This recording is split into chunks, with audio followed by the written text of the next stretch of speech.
जय श्री महाकाल। ओम नमः शिवाय। महाराष्ट्र राज्य के पुणे बेंगलुरु पंडित प्रदीप मिश्रा जी द्वारा अष्टविनायक शिव महापुराण कथा शुरू हो गई है और आज 5वें दिन मतलब 19 सितंबर की कथा पूर्ण हो चुकी है। यह 7 दिवसीय शिव महापुराण कथा है जो कि 15 से 21 सितंबर तक दोपहर के 2 बजे से लेकर 5 बजे तक आस्था और यूट्यूब के माध्यम से देखी जा सकती है। आज 5 दिवसीय की कथा में गुरुजी ने बहुत अच्छे रोचक पत्र पढ़े हैं, साथ में कुछ नए उपायों की जानकारी दी है। अगर किसी कारणवश आपने आज की कथा नहीं सुन पाई है तो इस छोटे से वीडियो के माध्यम से आपको आज की कथा का पूरा रसतत्व प्राप्त होने वाला है। आज की कथा में गुरुजी ने कोई 15 उपाय पत्र और उपयोगी जानकारी दी है। सभी की जानकारी हम आपको इस वीडियो के माध्यम से दे देंगे। अगर आपने आज की कथा नहीं सुनी है तो आपको पूरी कथा का रसतत्व इस छोटे से वीडियो से प्राप्त होने वाला है। बढ़ते हैं आज की पहली विशेष जानकारी की ओर। कथा शुरू होते ही गुरुजी ने कहा, जो विवेक से काम करता है और अपना जीवन विनम्रता से यापन करता है, समझ लेना वह गणेश जी का पूजन रोज करता है, प्रतिदिन करता है। क्योंकि विनम्रता आपके अंदर नहीं है तो आपको परमात्मा की प्राप्ति नहीं हो सकती है। बढ़ते हैं आज की दूसरी विशेष जानकारी की ओर। गुरुजी ने कहा, माउंट एवरेस्ट और कैलाश में चढ़ने में अंतर है। माउंट एवरेस्ट में चढ़ने एक स्पर्धा है, प्रतिस्पर्धा है। कैलाश में चढ़ने के लिए श्रद्धा होती है। स्पर्धा और श्रद्धा में बहुत बड़ा अंतर है। स्पर्धा में दिखावा होता है, कंपटीशन होता है और आगे बढ़ने की होड़ लगी रहती है, जबकि श्रद्धा में ऐसा कुछ भी नहीं होता। बढ़ते हैं आज की तीसरी विशेष जानकारी की ओर। गुड़िया गुप्ता जी पत्र लेकर आई जिसमें लिखा था, मेरे पति 20 सालों से दारू पीते थे। मैं बहुत परेशान थी। मेरी सहेली ने कहा और बताया कि सीहोर वाले महाराज कथा करते हैं, आस्था चैनल पर आती है। तू टीवी में कथा को देखकर संकल्प लेकर मैंने कथा सुनना शुरू किया। आप 20 सितंबर 2022 को मैंने पहली बार आपके शिव महापुराण कथा सुना जिसमें आपने पशुपति व्रत का वर्णन भी किया था। संकल्प मैंने किया कि मेरे पति दारू नहीं छूट रही, उनकी दारू छूट जाए, मैं पशुपति व्रत करूंगी और जिस दिन दारू छूट जाएगी उस दिन कथा पंडाल में बैठकर कथा का श्रवण भी करूंगी। मैं पशुपति नाथ व्रत पूर्ण किया पर पति दारू छोड़ने को तैयार नहीं थे। किसी ने कहा, कथा पंडाल में बैठकर एक बार कथा जरूर सुनो, उसमें बैठकर की गई कामना जल्दी से जल्दी पूरी होती है। तो मैं पावागढ़ की कथा पंडाल में बैठकर सुनी। फिर एक दिन की कथा सुनी, रज को मस्तक पर लगाकर बाबा से निवेदन किया, बाबा ऐसा कुछ कीजिए कि मेरे पति को नशा को देखकर, दारू को देखकर विष नजर आने लग जाए, ऐसी घृणा आने लग जाए, ऐसी कृपा करें। और कथा सुनकर मैं घर आई। तब से मेरे पति ने दारू पीनी छोड़ दी है, शराब से उन्हें घृणा होने लगी है। उसी का आभार व्यक्त करने में पंडाल में कथा सुनने आई हूँ। बढ़ते हैं आज की कथा की चौथी जानकारी की ओर। गुरुजी ने कहा, अष्टविनायक के तीसरे विनायक का वर्णन करते हुए बताया कि तीसरे नंबर के विनायक है बल्लेश्वर विनायक और पहले गुरुजी ने बताया था कि प्रथम विनायक है मयूरेश्वर विनायक, द्वितीय विनायक हैं सिद्धि विनायक। बढ़ते आज की 5वीं जानकारी की ओर। गुरुजी कहते हैं, शिव महापुराण कहती है कि भोलेनाथ से निवेदन करना चाहिए, भोलेनाथ से ऐसा कहना चाहिए कि हमें कभी किसी दूसरे की जरूरत ना पड़े। ऐसा निवेदन आपको भोलेनाथ से करना चाहिए। इतना प्रबल भरोसा और विश्वास भोलेनाथ के प्रति रखना चाहिए कि सिर्फ यही है जो मेरी परेशानियों को दूर कर सकते हैं। बढ़ते आज की 6वीं जानकारी की ओर। गुरुजी ने कहा, तुम्हारा शरीर टूट जाएगा चलेगा, मन नहीं टूटना चाहिए। अगर परेशानी आई है तो भोलेनाथ के मंदिर में जाकर भोलेनाथ से बोलना चाहिए। ऐसा विश्वास रखना चाहिए कि भोलेनाथ ही हैं जो मेरी परेशानियों को दूर कर सकते हैं। बढ़ते हैं आज की 7वीं जानकारी की ओर। सोनाली जी पुणे से पत्र लेकर आई जिन्होंने लिखा, एक लोटे जल का क्या वर्णन करूं गुरुजी, मेरा भाई हर बार एग्जाम की तैयारी करता था पर उसका कहीं पर चयन नहीं हो पाता था। वह डिप्रेशन में चला गया था, उसे लगता था वह जीवन में कुछ नहीं कर सकता। तब मैंने मेरे भाई से पशुपतिनाथ व्रत करवाया और उसे कहा शंकर भगवान पर भरोसा रख, वो सीहोर वाले बाबा हैं। छाती ठोक कर कहते हैं कि मेरा बाबा बैठा है, तू टेंशन मत ले।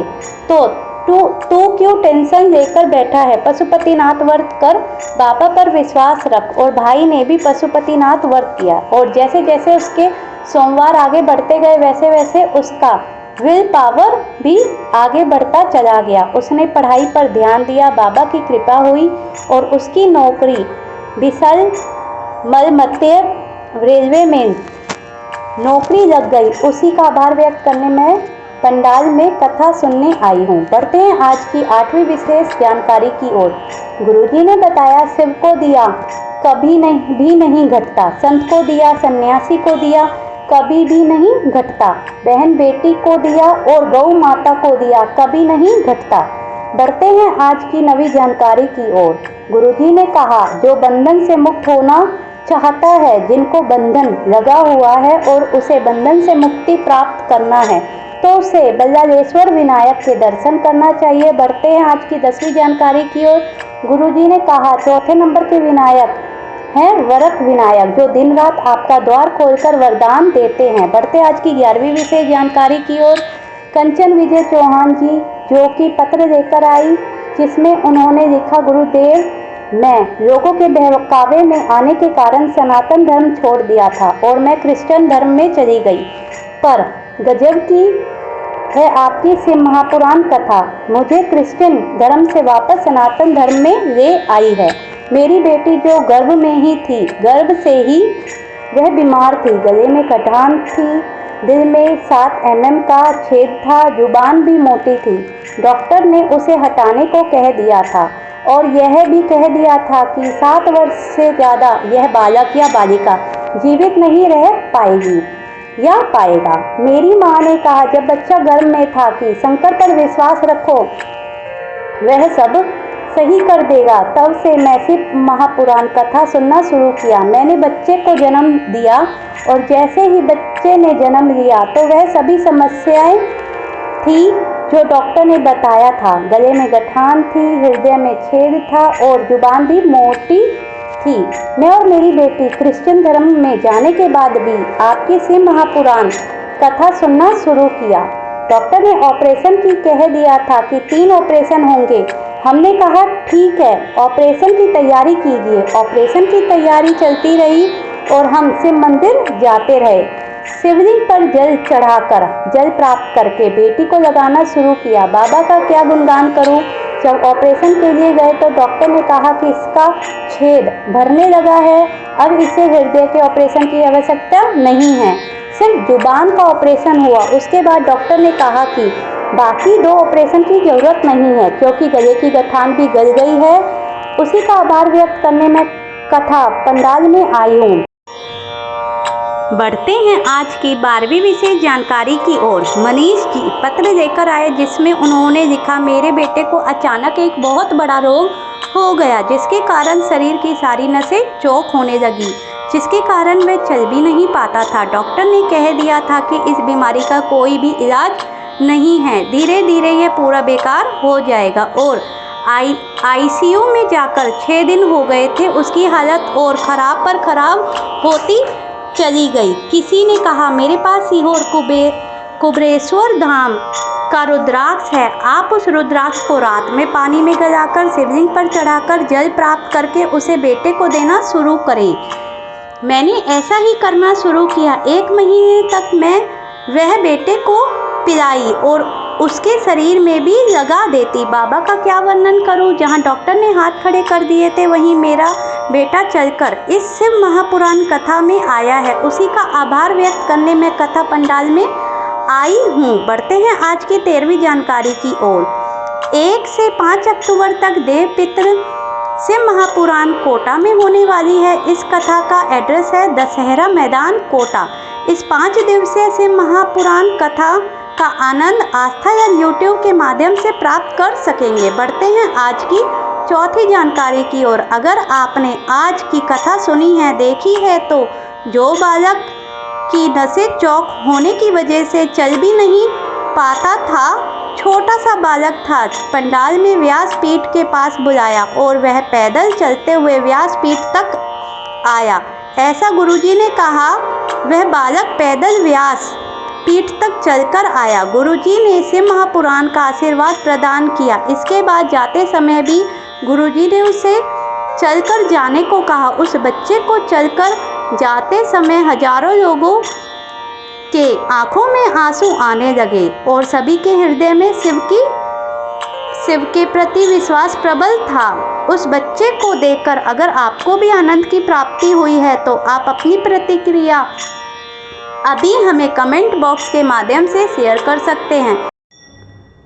बढ़ते हैं आज की कथा की 15वीं और अंतिम विशेष जानकारी की ओर। गुरुजी प्रदीप मिश्रा जी की वेद पुराण कथाएं जो कि टीवी में आप देख सकते हैं या फिर मोबाइल में सुन सकते हैं, उसकी जानकारी देते हुए गुरुजी ने बताया कि आगामी कथाएं जो हैं वो है 1 अक्टूबर से 5 अक्टूबर तक कोटा राजस्थान में है, जिसका समय दोपहर के 2 बजे से लेकर 5 बजे तक है। इस कथा को आप आस्था और यूट्यूब के माध्यम से देख पाएंगे। उसके बाद जो अगली कथा होगी 7 से 13 अक्टूबर तक कोरिया छत्तीसगढ़ में होने वाली है, जिसका समय अभी गुरुजी ने नहीं बताया है। इस कथा का आनंद भी आप आस्था और यूट्यूब के माध्यम से प्राप्त कर पाएंगे। इसके साथ ही सीहोर में एक और कथा होने वाली है जो भागवत कथा है, जो कि अग्रवाल धर्मशाला में है। इस कथा का जो समय है वो दोपहर में रहेगा। यह 23 से 29 सितंबर तक दोपहर के 1 बजे से लेकर 4 बजे तक होगी। इस कथा को ना ही आप आस्था पर ना ही आप यूट्यूब पर देख पाएंगे, क्योंकि यह अग्रवाल धर्मशाला छोटी सी धर्मशाला है। अगर आपको यह वीडियो थोड़ी सी भी उपयोगी लगी हो तो आज की कथा से आपको आनंद की प्राप्ति हुई हो तो वीडियो को लाइक करके कमेंट बॉक्स में श्री शिवाय नमस्तुभ्यम जरूर टाइप कीजिएगा। ओम नमः शिवाय, हर हर महादेव, श्री शिवाय नमस्तुभ्यम। धन्यवाद।